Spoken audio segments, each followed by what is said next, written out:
Helle Lyng asked him, "Okay, bhaiya, why should we trust India?" But Mr. Sibi George, I think he got a little emotional. He got carried away. I thought I was listening to political speech by a particular political party.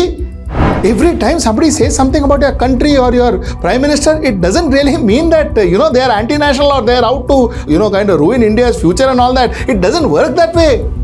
Why are we so insecure?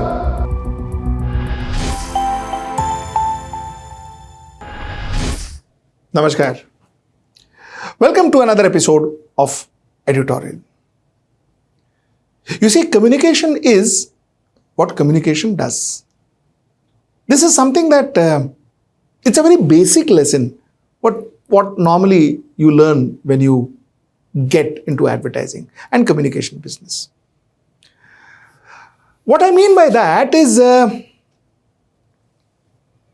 communication can ensure you benefit out of the situation, or communication can ensure that same situation puts you into trouble. So that is why I say communication is what communication does. Chalo, Gyan, we'll keep it to the side. Let's come to the story. See, the story starts with our Prime Minister, our good Prime Minister, in his foreign visit and visiting Norway. He goes into Norway and as usual, Prime Minister, of course, doesn't speak to the press and all that.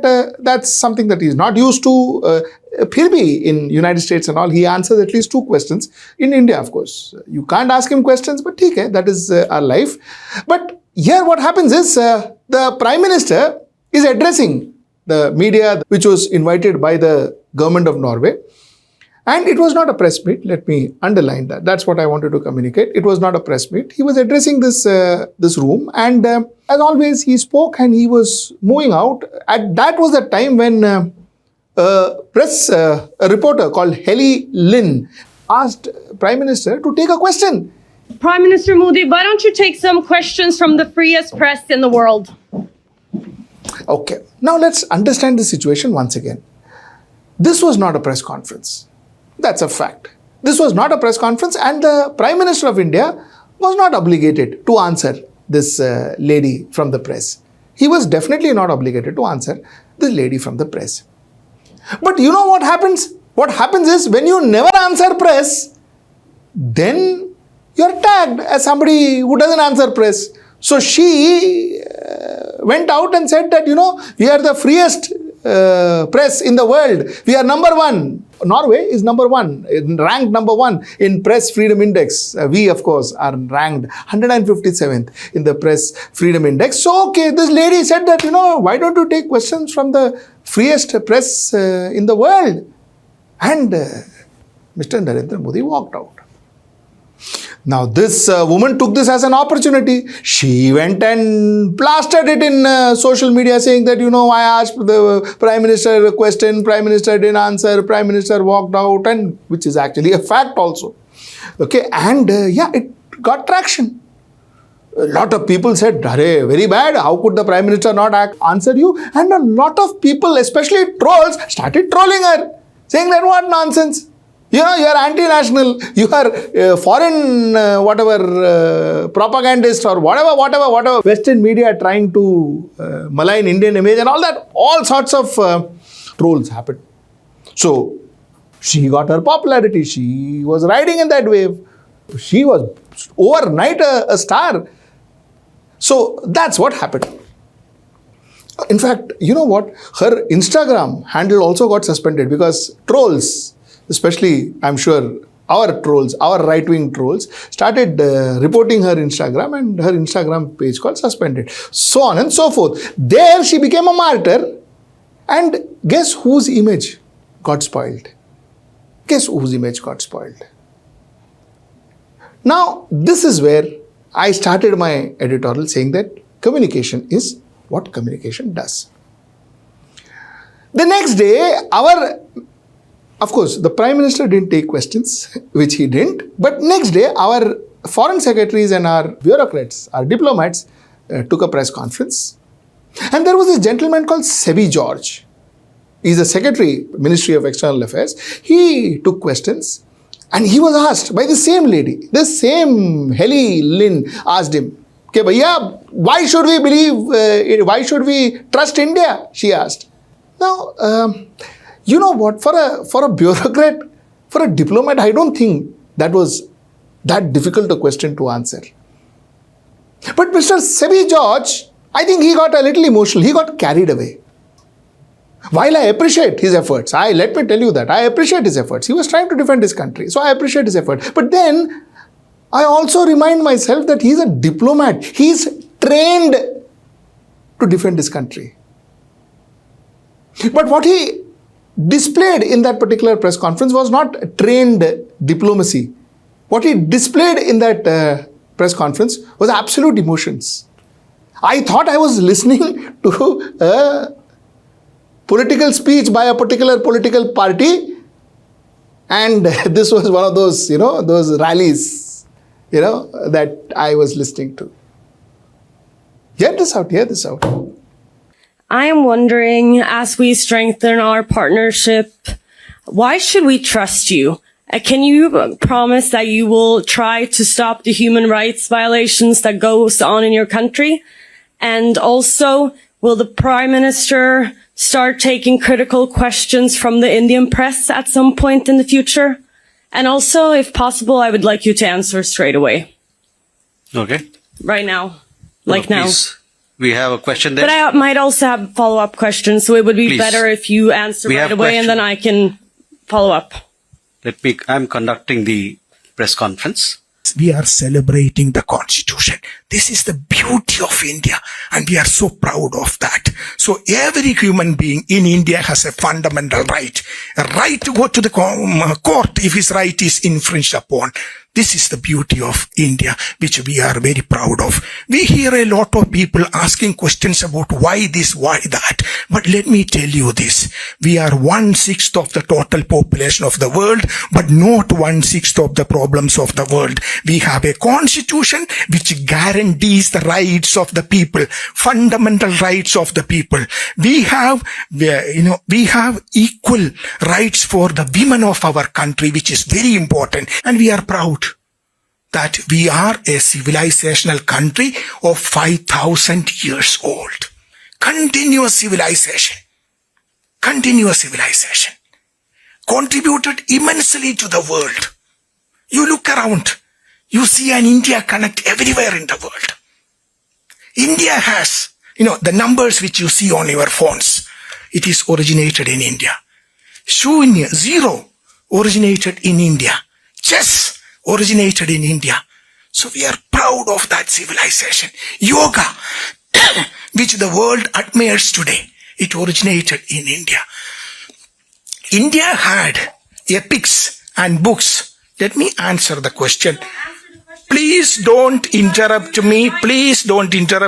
You ask me a question, please.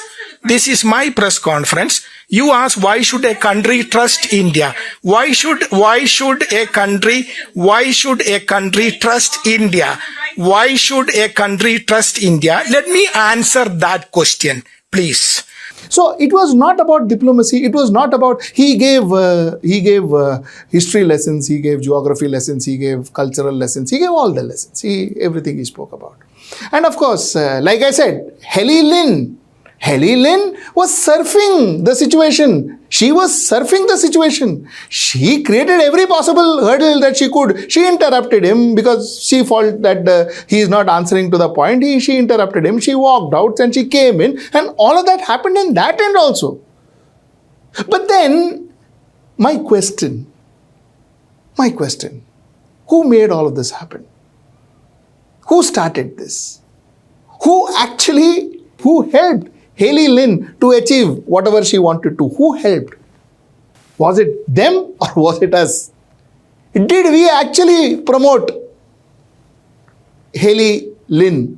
Promote by actually supporting her claim, getting excited with her question, actually trying to combat her, actually being defensive. So did we, in some form or another, promote a Helle Lyng? Think about it. You see, somewhere down the line, a diplomat had to answer a very specific question. Like I told you, I don't think that was a very difficult question for a diplomat to answer. I thought Mr. Sibi George, with his kind of seniority and experience, would have answered it very easily and very specifically, without mincing words, without going into history, geography, emotions, and all that. This could have been answered well. I want to draw your attention to one such speech that was made in the United Nations by, again, our foreign diplomat. Just have a year. Resolution of all issues in an atmosphere free of terror and violence. And I'm ready, if any of you are willing to ask any questions, I understand there are many of you. This is my first time, so I said, please cut me slack. Yes, I will. Don't worry. I will. Please, I'll start with you. And just relax. I will start with you and I will answer 5 questions, which is 5 times more than both my predecessors who came here answered. Let's start you, since you are so excited. The fact remains, while you have said all these things, that you're willing to talk and you're ready to talk, but what has happened? The fact remains, India has steadfastly refused to have any meeting with Pakistan for one reason or another. It has been almost time immemorial. When are you going to sit down with Pakistan and have a meeting? Because, and that's the reality. Thank you. Without Can the I meeting, answer? Yes. Can I answer the question? Let's be specific about questions. Did you see any emotions? Did you see any jingoism? But wasn't the message communicated precisely? Now that's what is expected out of diplomacy. Again, I am not criticizing Sibi George. He got emotional, he spoke emotionally, which is fine, which is okay, which is what he did. And like I said, appreciate that. He was defending his country. But my question is, was the method correct? The last point I want to make in this editorial. A lot of us sit in our drawing rooms and try to be freedom fighters and protectors of the nation by trolling somebody, by being rude to somebody, at times threatening somebody. Is it actually helping us? Every time somebody criticizes your country, do you think that person is attacking our country? Or why are we taking that stand that a person who is criticizing is always attacking our country? And if you do that, what do you think is actually happening? Are you helping our country, or are you reinstating that particular person's criticism across the globe? Are you making the globe believe more that what that person is criticizing is correct? You think about it. Every time somebody says something about your country or your prime minister, it doesn't really mean that, they are anti-national or they are out to, kind of ruin India's future and all that. It doesn't work that way. Why are we so insecure? Why are we so insecure? And this whole concept about Naya Bharat, the aggressive Naya Bharat that we are trying to project ourselves as. Anybody says anything and you use all the possible method, and most of them very uncivilized, to kind of ridicule that person, troll that person, humiliate that person, threaten that person, report that person. Is that actually helping your cause? So my question again is this Naya Bharat, this aggressive form of Naya Bharat, is this Naya Bharat helping our image, or is it harming our image? You think about it. Write down your comments in the comment box below and let me know. I'll wait for your response till I see you next time. That's tomorrow at 10. Namaskar.